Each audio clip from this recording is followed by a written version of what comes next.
غربت کی گود سے چیمپئن کی ماں تک۔ تقریباً 30 سال پہلے ماریا آرتھر اپنے پہلے بچے کے ساتھ حاملہ تھی۔ انہوں نے اپنا آبائی وطن گھانا چھوڑا اور برکینا فاسو، مالی، الجزائر کے راستے صحارا کی کڑکتی دھوپ اور تپتے صحرا کو اپنے پاؤں پر چل کر کراس کیا۔ اس مشکل سفر کے بعد انہوں نے مراکش اور اسپین کے درمیان موجود میلیلا کی سرحد کو پار کیا اور اسپین کے بلبلاؤ تک پہنچ گئی، اور آج اس 30 سال کے مشکل سفر کے بعد ان کا دوسرا بیٹا نیکو ولیمز یورپ کا چیمپئن بن گیا، اسپین کی قومی فٹ بال ٹیم کے ساتھ۔ نیک ولیمز یورو 2024 جیتنے کے بعد اس نے فاتح کا لقب حاصل کیا اور اپنی ماں کے پاس دوڑتے ہوئے گیا۔ ولیمز نے اپنا تمغہ اپنی ماں کے گلے میں ڈال دیا اور اسے اپنی ماں کے نام کر دیا۔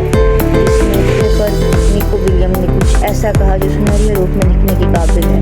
نیکو ولیمز نے کہا کہ میں بہت تیز دوڑتا ہوں، لیکن اتنا تیز نہیں جتنا میری ماں دوڑی تھی، کیونکہ وہ ایک بار موت سے بچ کر صحارا کے صحرا کو عبور کرتے ہوئے گھانا کے دیہات سے اسپین پہنچی تھی تاکہ میں آج یہاں ہوں۔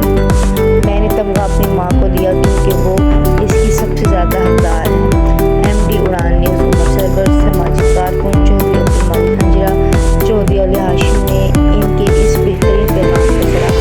اس پروگرام کے لیے تعاون کیا ہے شاہین گروپ آف پاکستان، ڈیری کا سافٹ خالد شہد، نیوزی لینڈ کا اعلیٰ کوالٹی قواعد شہد، فٹنس فارمنگ، اصیل مرغا گوشت، اصیل ریڈ کڑاہی، اصیل وائٹ کڑاہی، برائڈل کڑاہی، اعلیٰ مسالہ جات سے تیار کردہ پٹیل کڑاہی، 100% دیسی گھی، اور جلد کو خوبصورت بنانے کے لیے ایلو ویرا بیوٹی سوپ دستیاب ہے۔